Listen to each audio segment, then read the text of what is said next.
It's Friday. The number hits your account and you feel something close to relief. You look at the gross, you look at the net. There is $1,400 missing between them.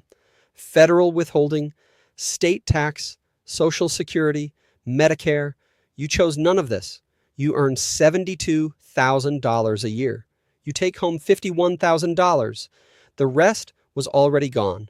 February, you sit down to file. TurboAx asks about your deductions. You have none. You claim the standard deduction, the only one you qualify for. Every year, the same. The software says you're getting $800 back. You feel like you won something. You didn't win. You gave the government a free loan all year and got the change back. Everyone at your job does the same thing. Files early, waits, celebrates the return. Nobody asks how the people above them pay less. Not yet. That question hasn't arrived. A man in your building owns 3 rentals. He mentions it once. You don't forget it. Your manager set up an LLC 3 years ago. You don't know what that means yet. You make what they make, but their numbers never look like yours. Something is different. You open a tab, you start reading. The question has arrived. It won't leave you now. $18,000 comes in on the side. No withholding, no deductions, just money. The first year, you ignore the tax side of it. You spend it, you move on, you don't ask. Then April arrives. A $4,300 tax bill you didn't budget for. You stare at the number. Self-employment tax. You're paying both sides of it now. Nobody withheld it for you. Quarterly estimates. You're supposed to pay 4 times a year. You're learning this now. You open a spreadsheet. Every expense goes in. Every receipt gets its own row. Now, your laptop is a business expense. So is your internet. You write them both off. You measure your workspace. 200 square feet. A percentage of rent becomes deductible. 60% of your phone bill is business use. That portion disappears from your income. You run the numbers. $6,000 was removed from taxable income just by paying attention. It's not sophisticated. No lawyers, no structures, but it works. And you feel the difference. In the W-2 world, taxes happen to you. Here, you're making the decisions. The shift is real. You keep every receipt now. You think about what qualifies. The question has changed shape. The tax code isn't designed against you. It just doesn't work for you unless you use it. You form the LLC on a Tuesday. $200 to the state. Done in 20 minutes. 4 days later, the EIN arrives. Your business has its own tax identity now, separate from yours. The business is no longer you. It has its own name, its own number, its own existence. Lunch with a client is now a business expense. The business pays, the business deducts. Your home office is a deduction? You document the square footage. You defend every inch. Every business mile gets logged. 67 cents per mile back from the IRS. It adds up. Every software subscription, every tool, every platform, all of it flows through the business. The conference is in Miami. It is, by reasonable interpretation, a business activity. You go, you run $110,000 through the business. Every dollar enters the structure before it reaches you. After deductions, your taxable income is $61,000, not $110,000. The structure made the difference. You're not hiding anything. Every corporation in America uses this code. Yours is just smaller. You meet a CPA. She sits across from you and says, you can do more, a lot more than this. She tells you about escort elections. You've heard the term, you don't know what it means yet? You ask her to explain. She opens the folder. The next level of the structure begins here. You file Form 2553. The LLC becomes an S Corp. One document changes the entire structure. You set your salary at $55,000, reasonable for your role. Everything above it is structured differently. The business earns $180,000 this year. It all enters the S Corp before it reaches you. After your salary, $125,000 flows to you as a distribution, not wages. Distributions are different. Distributions carry no self-employment tax. That 15% simply does not apply here. One structure, change. $17,600 saved. Not next year, this year. The same income, a different vehicle. Your accountant says it every time. This is not a loophole. Congress built this in 1958. Your spouse handles the bookkeeping legitimately. You put her on payroll through the business. Solo 401k. You contribute $46,000 this year pre-tax. The business deducts it. It compounds quietly. Health insurance runs through the S Corp. The premium is deductible. The coverage is real. The Augusta rule. You rent your home to the business for 12 days. It's tax-free rental income. 12 days. $14,000 in rental income from your own business. You owe no tax on any of it. Each piece alone is small, but together they form something larger. This is a system now. Everything you save gets reinvested. The business grows. The savings compound. You don't stop. You start looking at assets that can shelter income more aggressively. Real estate is the next step. You buy your first property. The structure is ready. The next level of the strategy begins now. You own 3 units now. Nothing glamorous, but the portfolio exists, and it is working. 2 single-family homes in secondary markets, lower prices, steady tenants, reliable cash flow. Combined portfolio value, $1.1 million. But the number you watch most closely is not that one. Depreciation. The IRS assumes your property loses value over 27.5 years on paper only.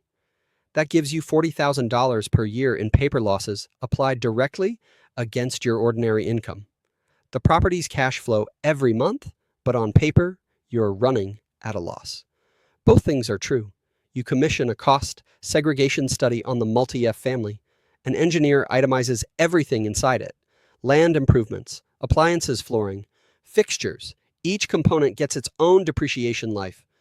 40% of the building's value is reclassified. 5-year assets instead of 27.5-year assets. Year 1, $280,000 in accelerated depreciation taken all at once instead of over decades. Bonus depreciation at 60% takes another $168,000 in the same year from the same property. Your ordinary income disappears on paper. The tax bill for the year falls close to zero. When you sell, you use a 1031 exchange. The gains roll directly into a larger property. No tax event, no capital gains event, no tax bill. The asset grows. You never trigger the liability. Not yet. Your accountant calls it an interest-free loan from the government. You call it the strategy. You're not avoiding taxes. You are deferring them indefinitely while the portfolio multiplies below. You buy more. The structure is built for it. Every acquisition feeds the next one forward. You restructure not because the old system broke, because you have outgrown its ceiling. Parent LLC at the top. Everything underneath it flows upward through a single controlled point.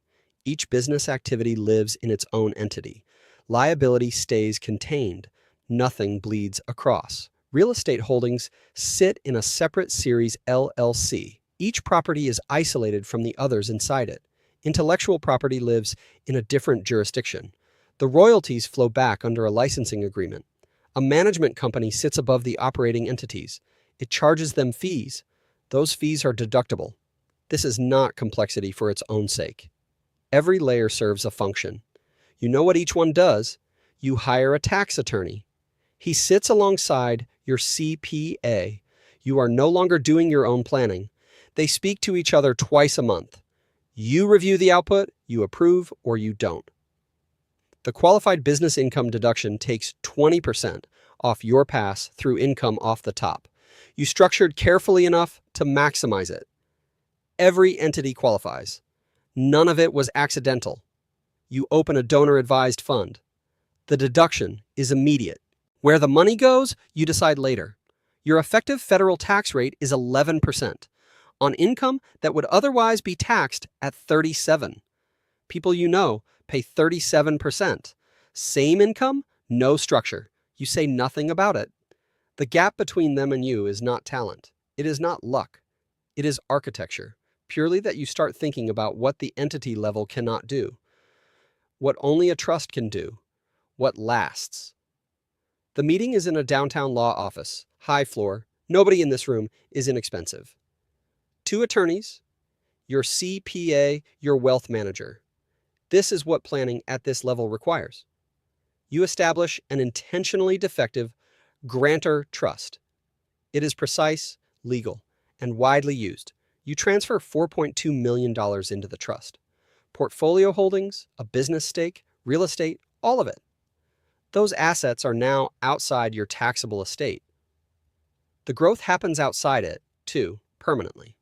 You still pay income tax on trust earnings. That is not a flaw. It is the feature. It reduces the estate.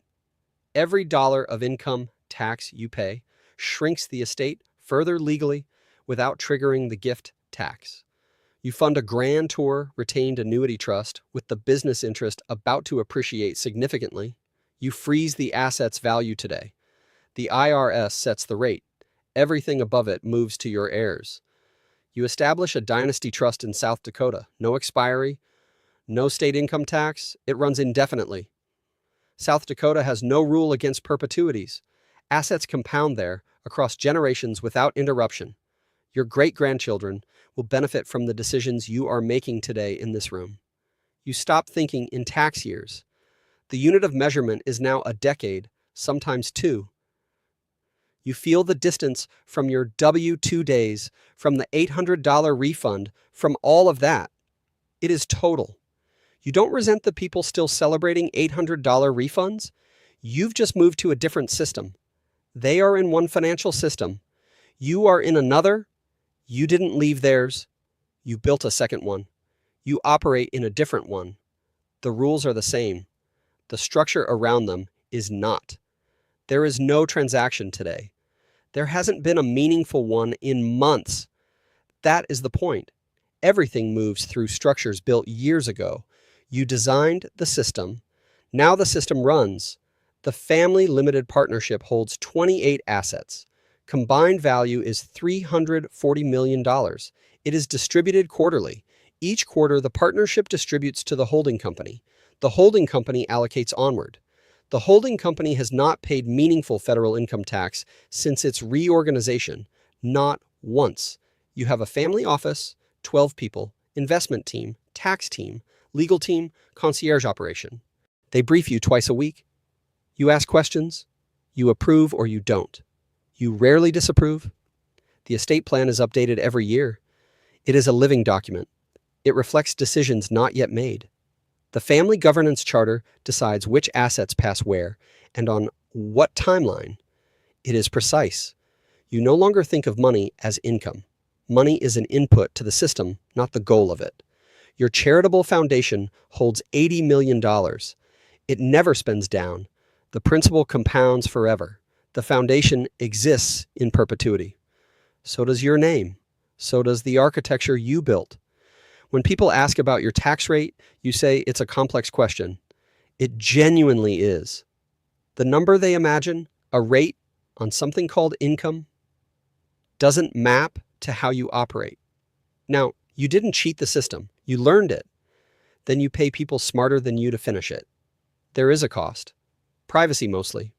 The documents describe your family's finances in surgical detail. Those documents live in law offices in 3 states. You trust those people because you